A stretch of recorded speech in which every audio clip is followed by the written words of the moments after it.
Here is where I get to set my spirit free. Here is where I find my naturality.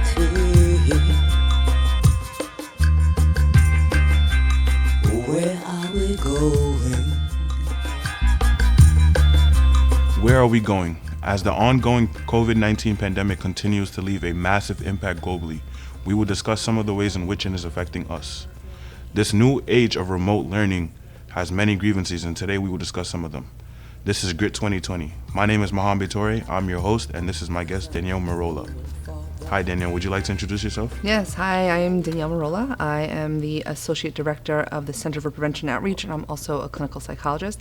I'm super excited to be here for the first Grit 2020, so thank you for having me. Well, thank you for joining us. We're trying to put out this podcast to inform our fellow students of all the stuff that's going on and all the resources on campus, and your office has many resources, so would you like to tell us about that? Absolutely. So at CPO, we cover 4 different areas: mental health and suicide prevention, alcohol and other drugs, interpersonal and sexual violence, as well as sexual health and health education.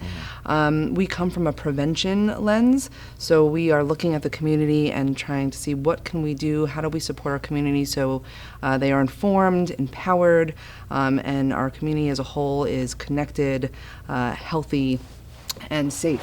So various resources come out of our program. I oversee the mental health and suicide prevention primarily.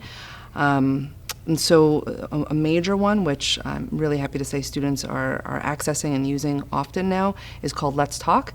And that is basically when we are on campus, counselors located across campus where students could walk in and talk about anything on their mind.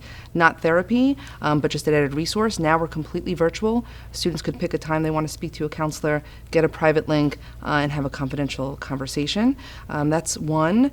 We also have bystander trainings that we do through CPO, which is QPR, Question, Persuade, Refer, Green Dot, and Red Watch Band. In conjunction with that, we host a ton of different workshops and kind of like support spaces. We also have a large intern group, about 103 interns in all of our areas. In mental health, we have our CHILL interns and our Global Minds Alliance interns who are hosting virtual spaces that are intended for students to come, connect, learn about resources and how to access resources. So you could go to our website. We have like Self-Care Anywhere where you could do things on your own, but also we have a lot of different spaces aimed to connect students, educate students. Yes.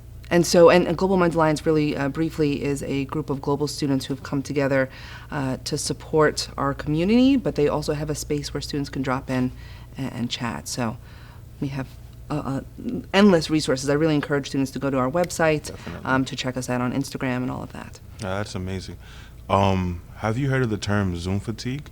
I have, yes. So a lot of feedback that comes with students and with this new age of remote learning is that we're just getting tired of being on Zoom all day and just being on a video chat endlessly all day trying to learn it's kind of heavy on us. So how do you think your office can kind of evolve to offer students support in that area, since everything is going online now and your services might even be offered online? So how do you think you can kind of mesh in both the online and remote learning with the outreach and the prevention?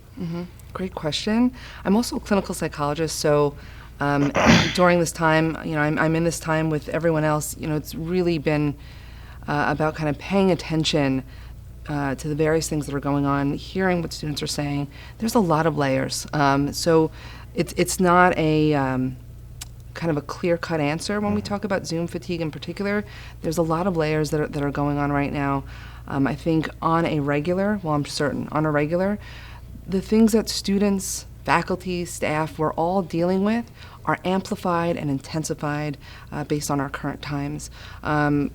Not just COVID, right, but Black Lives Matters, the various social oppression, various things that are going on. These things take a toll, and I think we've been in this time for, 7 months now, that we're almost, I don't know if it's forgetting, but we're not realizing that every day the various things we are trying to navigate and do are intensified. because of our current climate. This is showing itself through Zoom fatigue, right? We now have to stare at screens, which for a very long time we've learned, like, you don't want to have too much screen time, right? This has an impact on our body and our mind. And that kind of encompassing everything else has been a lot for our students, a lot for our staff, a lot for our faculty. So how to balance it? It's, number one, we're still utilizing it, right, as a form and a tool to outreach and connect.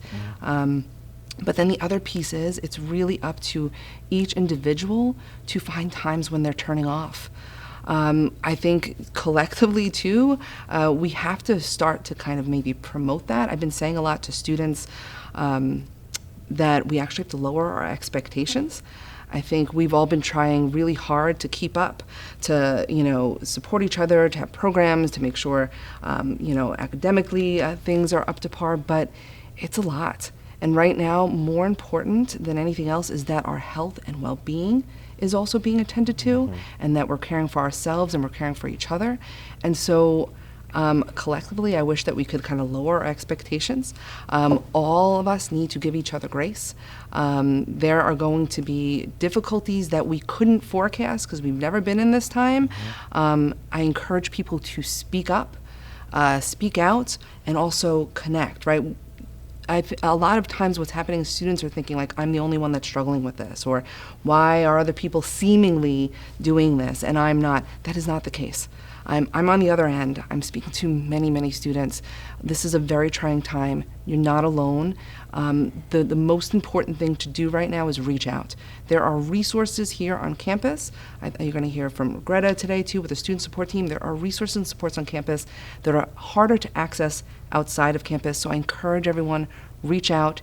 If you're struggling, you're having trouble, let someone know. And then we need to figure out what we could do to help support that. But the general statement is there's got to be times where you tune out.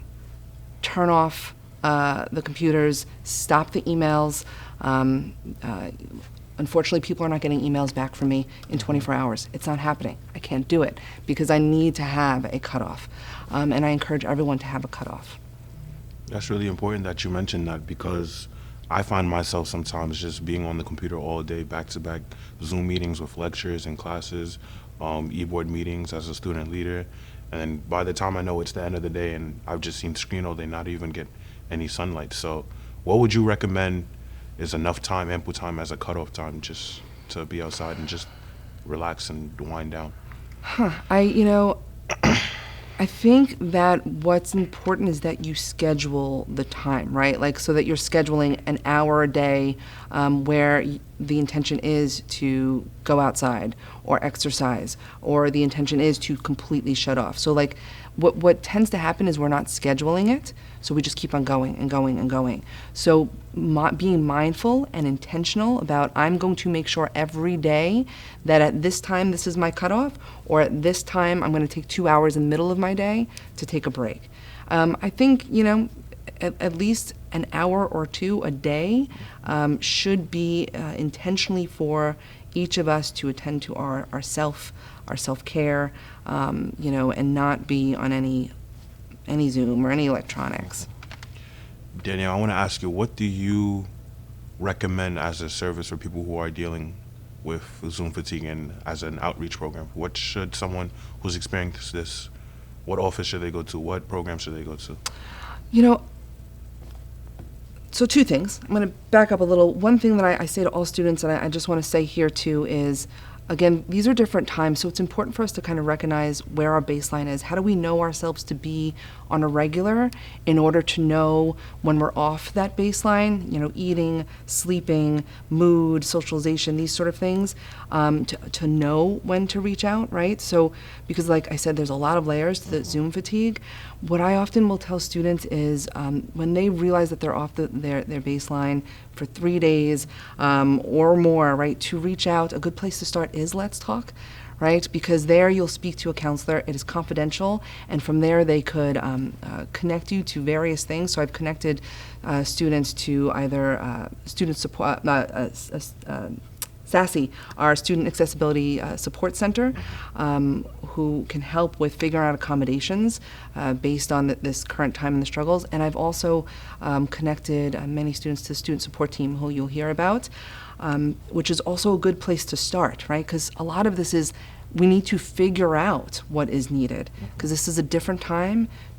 Different stressors, different struggles are happening, and it requires a little bit of kind of knowing what's going on or figuring out what's going on to see what's best. So I think Let's Talk, Student Support Team, and our SASSY are great places to start.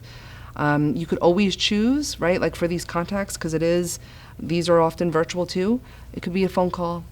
You don't have to have, your video on, but certainly reaching out to those areas are important.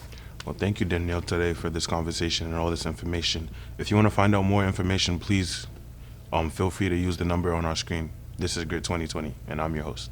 Thank you. Thank you, and thank you for having me. This is great. I appreciate it. Everyone take care of yourself. Oh, sorry. Take care of yourselves. Be well. Don't turn around, don't turn around.